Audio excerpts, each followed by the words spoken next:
Nakabulagta na at duguan ng datnan ng media ang dalawang lalaking ito sa Malate, Maynila. Nabaril sila matapos umunong manlaban sa mga pulis sa ikinasang anti-drug operation noong September 13, 2016. Eksaktong 2 taon na ang nakararaan.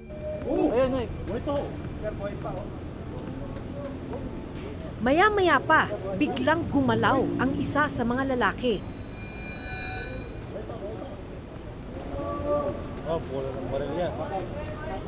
Kinilala siya bilang si Francisco Maneja Jr.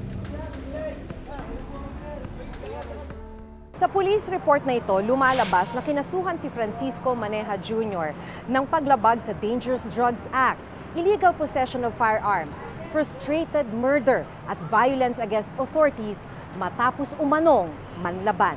Pero sa inilabas na desisyong ito ng Manila RTC Branch 40, pinawalang sala ng korte si Maneja nito lamang nakaraang buwan. Hindi raw kapani-paniwala ang bersyon ng Manila Police na nanlaban si Maneja. Sa nakalipas na 2 taon, mula nang paigtingin ng gobyerno ang laban kontra droga, umabot na sa mahigit 4,000 kaso ng mga di umunoy nanlaban ang iniimbestigahan ng PNP.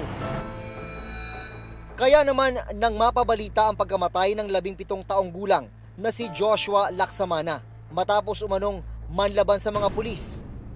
May ilang kumustyon sa bersyon ng mga pulis tungkol sa pangyayari, kabilang na ang pamilya ng biktima. Sisiyasatin ng Reporter's Notebook ang mga tagpo, detalye at iba't ibang anggulo tungkol sa pagkamatay ng minor de edad.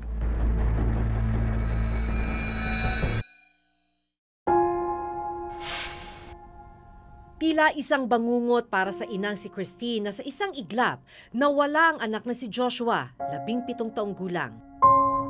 Kwento niya gabi ng August 15 nang magpaalam sa kanya si Joshua. Aakyat raw siya ng Baguio City kasama ang mga kaibigan. Kasama niya sa Baguio ang mga kaibigang sina Julius, 15 taong gulang, at isa pang itatago namin sa pangalang Alex, 19 taong gulang. Nagyaya yung Joshua na pumunta ang Baguio. Mag-isa-isa sa mga truck. Sumakay kami dito sa direksyon ng papuntang Baguio. Pumunta kami ng stoplight. Tapos doon kami nakasakay ng truck. Doon sa La Union, may nakita kami naka-stop na truck doon. Yun yung sinakyan namin packet ng Baguio. Bandang 4:00 ng hapon, August 16, ayon kay Alex, nagdesisyon silang bumaba mula sa Baguio. Pababa na ng Baguio, mga nakarating kami ng season ulit. Tapos lakad kami pa Ordaneta. Nagsabi raw si Alex na doon na muna sila magpalipas ng gabi. Pero iniwan daw siya ni na Joshua at Julius at nagpatuloy sila sa paglalakad. Tinawag ko sila mga 30 minutes nung palayo na sila ng palayo. Nung last na aninog ko sa kanila, nung dumaan yung truck, wala na sila. Matapos magpahinga saglit, muling nakasakay si Alex sa truck pabalik ng Tarlac. Pero nang makarating sa bahay, nagtaka raw siya na wala pa rin sa Tarlac ang dalawang kaibigan. Pagising kong umaga, tinanong ko sila dun sa kapatid niya. Nandiyan na ba sila, kuya mo? Sabi ko ganyan. Wala pa, sabi niya. Nag-alala na po ako. Dahil sa pag-aalala, inireport na ni Christine noong August 20 ang pagkawala ng anak na si Joshua. Umabot sa 5 araw mula nang umalis ng bahay, pero wala pa rin siyang balita kung nasaan ang anak.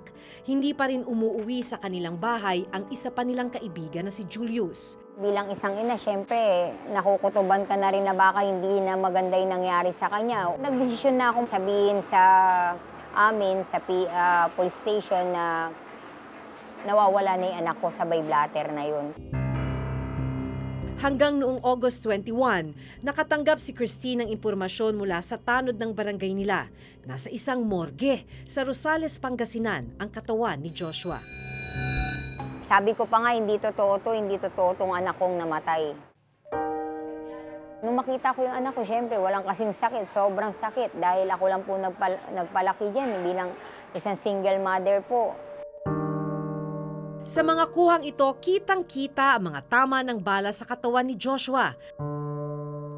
3 tama ng baril sa dibdib at 1 tama ng baril sa kamay.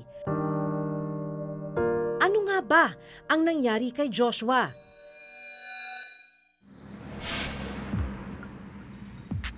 Papunta kami ngayon sa Rosales, Pangasinan para mangalap ng mga detalye tungkol dun sa pagkakapatay sa isa umanong 17 anyos na batang lalaki. Napatay siya sa isang police operation noong August 17. Sa police report na nakuha ng reporter's notebook, 2:51 raw ng madaling araw ng August 17 nang makatanggap ng tawag ang Rosales Police Station mula sa kalapit na Balungaw Police Station na humihingi ng responde. Isang nakamotor na lalaki raw ang tumakas sa kanilang oplansita o checkpoint. Sa pag-ikot ng reporter's notebook dito sa Rosales, Pangasinan, napag-alaman namin na nakunan pala ng CCTV footage nitong barangay Bakit-Bakit yung ginawang paglampas ng suspect sa inilalatag na checkpoint ng Rosales Police. Sa CCTV footage na ito, ganap na 2:52 ng madaling araw, makikitang pumaparada sa isang gasolinahan ang isang police mobile ng Rosales Police Station. Pagkatapos ay ibinaba ng 2 pulis ang karatula ng PNP checkpoint sa kanto. Makalipas ang ilang segundo, makikitang paparating ang isang lalaking nakamotor. Sinubukan itong patigilin ng isang pulis. Pero dumiretso ang lalaking nakamotor. Dito na raw nagsimula ang habulan patungo sa access road. Pero hindi na nakuna ng video ang mga sumunod na nangyari. Hindi rin malinaw kung ano ang pagkakakilanlan ng lalaking sakay ng motorsiklo.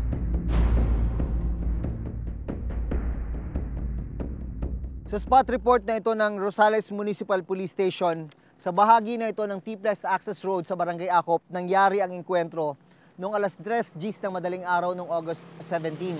Nawalan daw ng balanse yung isang suspect na nakasakay ng motorsiklo. Dito siya bumagsak. Dito na siya naabutan ng mga pulis na humahabol sa kanya. At base sa investigasyon ng PNP, una daw nagpaputok ng baril yung suspect. Gumanti naman ng putok yung mga humahabol sa kanya mga pulis. At dito, bumagsak ang suspect. Nasa 4 na kilometro ang layo ng crime scene mula sa checkpoint sa barangay Bakit-Bakit.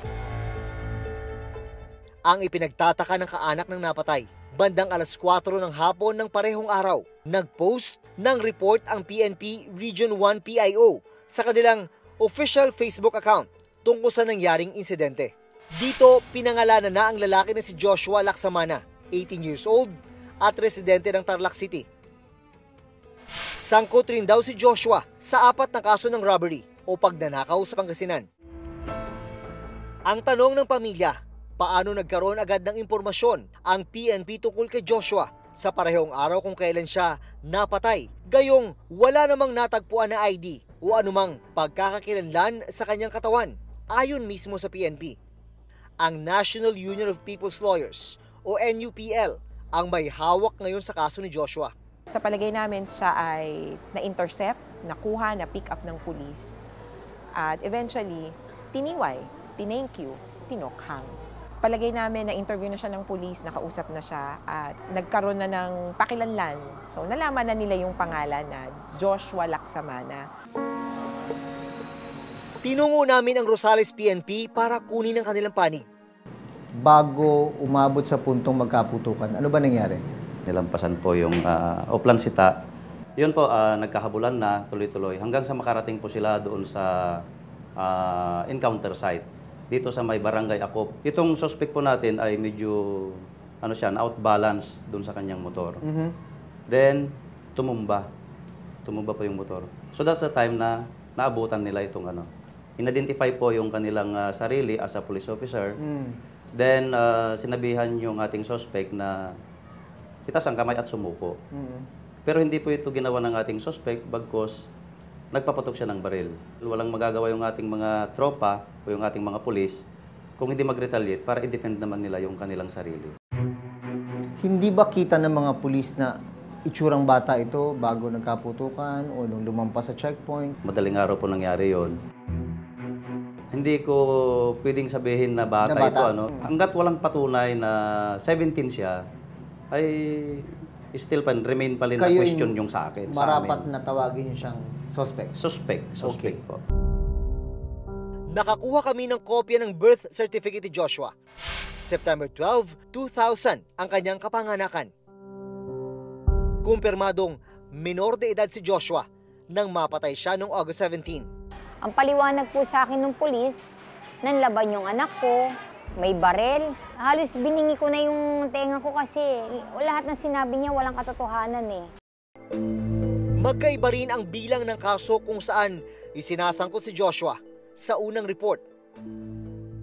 4 na kaso ng robbery ang di umano'y kinasangkutan ng binatilyo. Pero sa aming panayam sa PNP, sa isang kaso lang ng pagnanakaw sa isang gasolinahan, sangkot si Joshua. Mayroon po tayong isang naka-identify po sa kanya, no? Na ito po ay isang witness po natin sa isang robbery incident. So dito, positive na in-identify niya na itong suspect natin na na-encounter natin ay isa siya doon sa nagsagawa ng robbery incident sa Rosales. Pinasok nila yung isang gasolinahan at ninakawan. Kung titingnan sa police report ng Rosales PNP, unidentified ang mga suspect na sangkot sa pagnanakaw sa gasolinahan. Pinangalanan lang si Joshua matapos umano siyang kilalanin ng isang saksi sa pagnanakaw na dinala nila sa morgue kung nasaan ang bangkay ng binatilyo.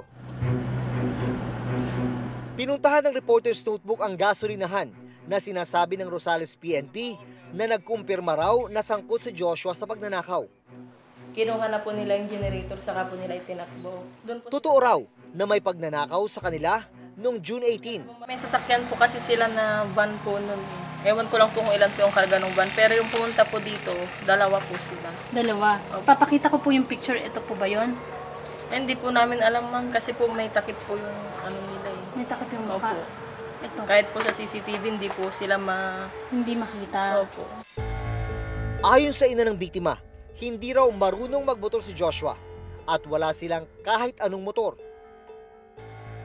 Marami magpapatunay na ang anak ko hindi marunong magmotor. Hindi lang siguro nila alam na itong anak nila o itong kamag-anak nila ay gumagamit ng motor. Ipinakita sa amin ng Rosales Police ang motor na ginamit umano ng suspect, pero wala itong plaka. Yung po bang sasakyan niya ay saan na nakuha?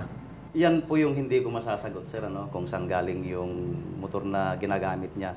Ano po mga na-recover doon? Mayroon silang na-recover na isang caliber 45, may magazine, may bala, mayroong mga fired cartridge cases ng caliber 9mm at saka caliber 45. I-sinubject ba siya sa test, gunpowder test? Opo sir, sinubject siya doon sa paraffin test. Pero wala pa pong result yung examination. Pinanindigan ng Rosales PNP na may nakitang isang sachet ng hinihinalang shabu sa tabi ng binatilyo matapos ang engkwentro. Hindi natin pwedeng sabihin kung ano yung laman na yon hanggat wala pa yung result ng examination ng crime lab. Nirelieve at nireassign na ang 4 na pulis sa Lingayen Provincial Police na sangkot sa pagkakapatay sa binatilyo habang patuloy na iniimbestigahan ang nangyaring insidente. Wala pang kaso na naisampa laban sa kanila.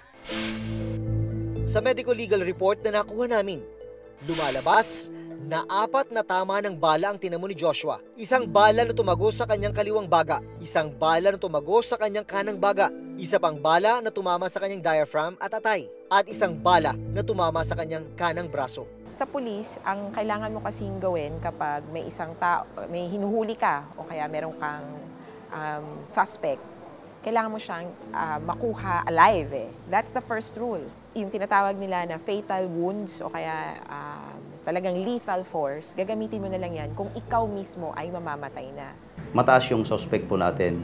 Siguro naman sir, kahit na kayo, kung pinutukan ka ng baril, ano po yung unang-unang pupunta sa isip mo? Di ba kung paano ka magre-retaliate, kung paano ka magko-cover? Sa lahat ng pangyayaring ito, isang palaisipan ang hindi pa rin nasasagot. Nasaan ang 15 taong gulang na si Julius Sebastian na sinasabing huling kasama ni Joshua? Hanggang ngayon, wala pa rin daw impormasyon ang pamilya at pulisya kung nasaan ang bata. Duguan din sa kabilang kalye si Francisco Maneja Jr. Pero maya-maya pa, biglang gumalaw ang paa ni Maneja.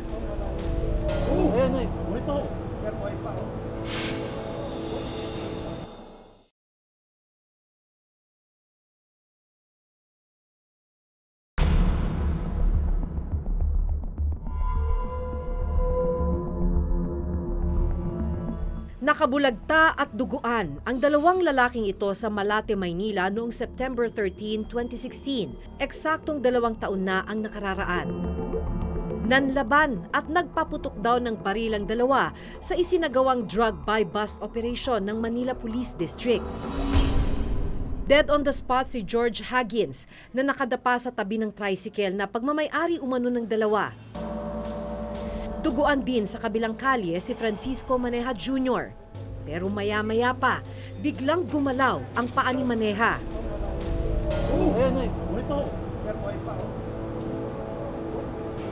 Ilang sandali pa, umupo ito at nagtaas ng kamay.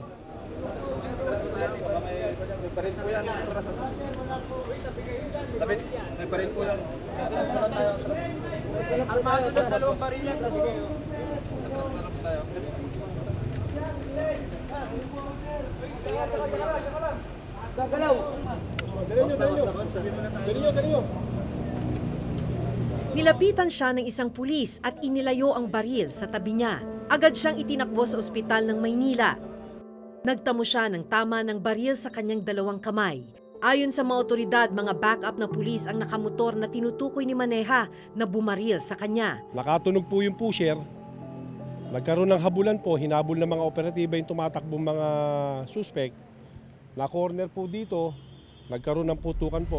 Ayon sa police report na nakuha ng reporter's notebook, bibili raw dapat ang pulis na nagpanggap na buyer na si PO1 Orlando Gonzales ng 500 pesos na halaga ng shabu sa suspect na sakay ng kanyang tricycle. Pero nakatunog daw ang suspect. Itinulak daw ng lalaking kinilalang si George Huggins ang pulis. Pagkatapos ay inilabas daw ni Huggins ang kanyang baril at pinaputukan ng pulis. Pero hindi niya ito tinamaan. Kaya gumanti raw ng putok ang pulis na ikinamatay ni Huggins. Akmang magpapaputok naman daw ng baril ang isa pang kasamahan ni Huggins na kinilalang si Francisco Maneja Jr. Kaya binaril naman siya ng isang backup na pulis na si PO1 June Fade Mejarito na sakay ng motorsiklo. Kinasuhan si Maneja ng kasong paglabag sa Dangerous Drugs Act, illegal possession of firearms at resisting arrest. Ayon sa mga pulis, nakuha kay Maneja ang isang kalibre 22 at kalibre 38 at 2 sachet ng hinihinalang shabu. Nakulong si Maneja sa Manila City Jail. Pero sa inilabas na desisyong ito ng Manila RTC Branch 40, pinawalang sala ng korte si Maneja nito lamang nakaraang buwan. Hindi raw kapani-paniwala ang bersyon ng Manila Police na nanlaban si Maneja. Sa kwento ni Maneja, bandang alas 12 ng tanghali ng September 12, 2016, sumakay ang isang nagpanggap na pasahero sa kanyang pinapasadang tricycle. Bibili daw ng bigas sa isang supermarket ang pasahero, pero pinadaan muna nito si Maneja sa Police Station 9. Doon na siya hinarang umano ng isang grupo ng kalalakihan na lumabas na mga pulis pala. Dinala raw siya sa presinto, binugbog at pilit pinatuturo ang kinaroroonan ng mga pusher sa Malate. Kinagabihan, nang hindi magsalita, dinala raw sila sa Aldecoa Street at doon na pinagbabaril. Sa desisyon ni Manila RTC Branch 40 Judge Alfredo Ampuan, hindi na kumbinsi ang korte na may lehitimong buy-bust na naganap na nagresulta sa engkwentro. Malabo raw ang bersyon ng mga pulis dahil kung totoo raw na itinulak palabas ng tricycle ni Huggins ang nagkunwaring buyer na pulis, bakit hindi na lang sila tuluyang tumakas? Maging ang 500 pisong marked money na ibinayad umano kay Maneja, hindi na rin na-recover. Gayong mga pulis naman mismo ang nagtakbo kay Maneja sa ospital.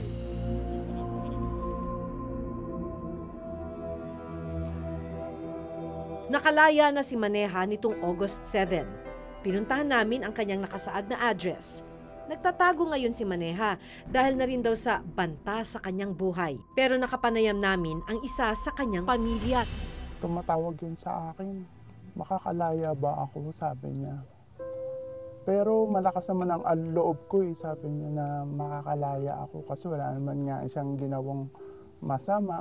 Katotohanan, sana manindigan yung lumabas na talaga yung katotohanan yung mga nangyari. Pero mo, laki-laking perwisyo, pero 1 taon mahigit na nakulong si JR. Pinag-aaralan pa ng pamilya kung magsasampa ng kaso laban sa mga pulis.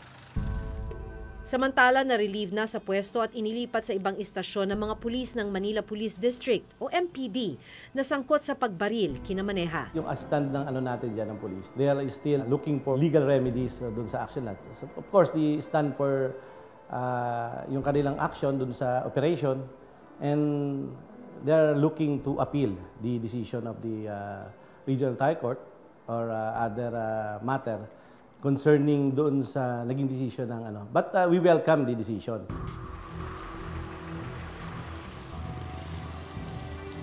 Definitely, as part of the internal cleansing program of the Philippine National Police, sabi nga ni General Albayalde, while we can be tougher on crimes, we should be toughest against our erring personnel, especially those involved in the illegal drugs.